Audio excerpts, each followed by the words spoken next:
Welcome back to another fantastic episode. I'm going to talk. You're going to listen. This is going to be a short one. I'm going to try. A new format. Um, I follow lots of different things, and crypto slash interest rates slash job data slash inflation is all, and the Fed and all that's really interesting to me because I'm trying to eventually refinance this house, and so I talk to the AI a lot about all of that, and so I tried to turn it into a little episode, and we'll see how it does.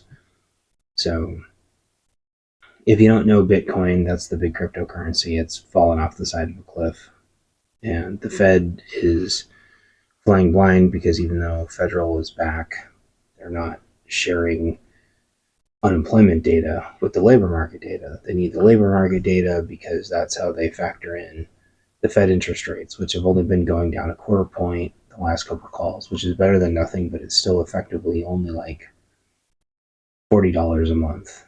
Factoring it costs like $6,000 to $7,000 typically to refi. Going down $40 a month is insane. People are trying to go to 50-year mortgages, which is just going to make that even worse. So that's kind of where we stand. Bitcoin's actually down to 93,000. It actually fell all the way down to 91,000. It went up a little bit. That sounds terrible, but keep in mind, not just more than a few years ago, Bitcoin was only like 6,000, and you could have been a trillionaire right now. So it's still down a lot.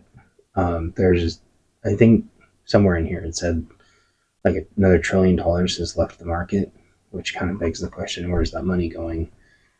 But we'll see if we have time at the end. So one of the interesting things, though, and none of this is financial advice, is that Litecoin is actually like massively outperforming Bitcoin right now, because Bitcoin has a brand new ETF, and there's still a lot of excitement over the Litecoin ETF, which means that people can actually trade it kind of like the stock market now.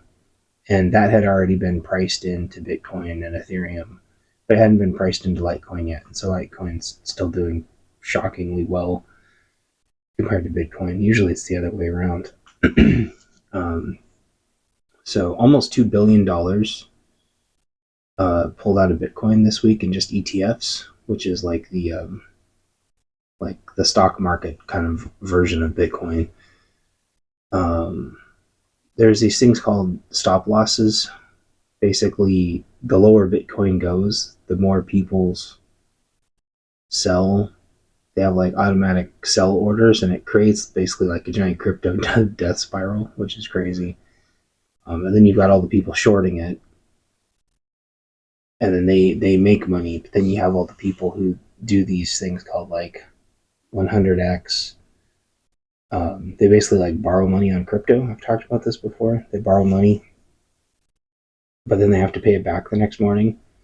All of those people are just like hemorrhaging ready money right now. So that plays into the overall grand scheme of, I don't care about crypto. I don't like crypto. I don't trust crypto. I don't this and that and this. It's important. You need to just learn it. You need to just learn is what you need to do, and stop just dismissing these things, because crypto is a crazy important part of the economy, because like the $2,000 stimulus check that's supposedly coming, it says Polymarket, which bets on everything, says there's only like a 5% chance that stimulus is coming, and they're only giving that stimulus to poor people, overwhelmingly extremely poor people who have done nothing to buy into the economy or pay taxes in years. Yet that's where the stimulus is going, which is just, it's going to help the economy, but it doesn't like, it's insane. I don't even want to get into that. I'll get too upset and probably say some things. So while the government is open, they're not sharing unemployment numbers with the Fed, which means the Fed is not really acting in good faith when they choose to lower interest rates here again in a couple weeks. And this is kind of a stupid excuse that they make. Because while layoffs are over 1 million this year, with October being the worst in 20 years, since the data is not quote unquote official, wink wink, it's not official, wink wink. Like, everybody knows the unemployment numbers are massive. But the Fed just simply doesn't have to justify anything they do as long as those numbers aren't official, even though everybody knows what they are. Same thing with all of our jobs being replaced by H-1Bs. Like, they just don't have to acknowledge any of that. Or the tens of thousands of Chinese students that'll be here. They don't have to acknowledge any of that if it's not official. So what we're entering into is basically like a death spiral, because by the time those unemployment numbers are ever released, if they are, there's another metric that's like how many new jobs have been created. That's always way overstated because of ghost jobs. Those aren't going to Americans predominantly anyway. And what'll happen is, by the time this unemployment data gets released, if it ever does, the new job postings will have done what's called a correction, where everyone says, haha, just kidding, there wasn't really any jobs. Like, if you know of a place that says they're hiring 100 people and they hire 2, well, that's happening everywhere now. And it has been for years. And so those updated numbers come and they're like, haha, we thought there was 100,000 jobs being, which is insane. They just lie to just hype everybody up. And especially during December, the Christmas months, they'll go, oh, hiring is way up in December. Way up. Well, that's just seasonal hiring. And so come January, not only do all those hiring numbers correct, but all the unemployment numbers correct again. And it's just going to crash the market even further. Like, my point to all this is the market, including crypto and the housing market and Fed interest rates and unemployment and all of it, is in a massive death spiral. And I don't even mean that like figuratively. Like, by the time the unemployment numbers come out, the corrected new job market numbers are going to come out, and it is going to just crash. The housing market's going to crash, but interest rates are still going to be high because the Fed's not going to lower interest rates by any meaningful amount. The Fed would have to lower interest rates like 2 to 3% to make a difference on anybody's mortgage to make the refi worth anything. And the refi they'd have to cut 2/3 of the fees because nobody could afford to refinance anyway. So meanwhile, Litecoin, it crashed a little bit. It went down to like $80 really, really briefly, but then shot right back up to 100 and then up to like 120. So, like, again, not financial advice, but like Litecoin's doing pretty good right now.